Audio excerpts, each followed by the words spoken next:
Friends, welcome back to our channel maths and science trick and toys. આજના વિડીયોમાં આપણે જોઈશું ધોરણ 1 થી 8 માટે ઉપયોગી એવું ટીએલએમ જેનું નામ છે સંખ્યા પદ્ધતિ. તો અહીં આપણી પાસે આ ટીએલએમમાં આપણે જોઈ શકીએ છીએ કુલ 4 પ્રકારની સંખ્યાઓ છે: પ્રાકૃતિક સંખ્યાઓ, પૂર્ણ સંખ્યાઓ, પૂર્ણાંક સંખ્યાઓ અને સમય સંખ્યાઓ. સૌપ્રથમ આપણે જોઈશું પ્રાકૃતિક સંખ્યાઓ. પ્રાકૃતિક સંખ્યાઓમાં ધન પૂર્ણાંકનો સમાવેશ થાય છે, એટલે કે તમામ ધન પૂર્ણાંકને આપણે પ્રાકૃતિક સંખ્યા કહીશું.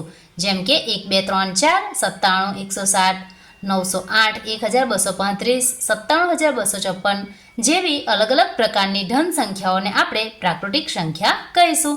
સૌથી નાની પ્રાકૃતિક સંખ્યા 1 છે. ત્યારબાદ આવે છે પૂર્ણ સંખ્યાઓ. પૂર્ણ સંખ્યાઓમાં ધન પૂર્ણાંક અને શૂન્યનો સમાવેશ થાય છે, એટલે કે તમામ ધન પૂર્ણાંક અને શૂન્ય ભેગા થઈ અને પૂર્ણ સંખ્યાઓ બને છે. ત્યારબાદ છે પૂર્ણાંક સંખ્યાઓ. પૂર્ણાંક સંખ્યાઓમાં ધન પૂર્ણાંક, શૂન્ય અને ઋણ પૂર્ણાંકનો સમાવેશ થાય છે. તો અહીં આપણે જોઈ શકીએ છીએ ઋણ 1, ઋણ 2, ઋણ 3, ઋણ 4, ઋણ 55, ઋણ 5670, ઋણ 34985.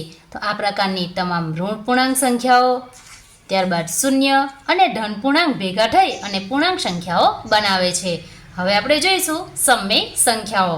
સમય સંખ્યાઓમાં ધન પૂર્ણાંક, શૂન્ય, ઋણ પૂર્ણાંક અને અપૂર્ણાંકનો સમાવેશ થાય છે, એટલે કે ઋણ 1/2, ઋણ 5 અષ્ટમાંશ, 6 સપ્તમાંશ, 0.37, 0.2, 0.139, 1.976, 7.2/3, 11.15/17 વગેરે જેવી અપૂર્ણાંક સંખ્યાઓનો સમાવેશ સમય સંખ્યાઓમાં થાય છે, એટલે કે ધન પૂર્ણાંક, શૂન્ય, ઋણ પૂર્ણાંક અને અપૂર્ણાંક ભેગા મળી અને સમય સંખ્યાઓ બને છે.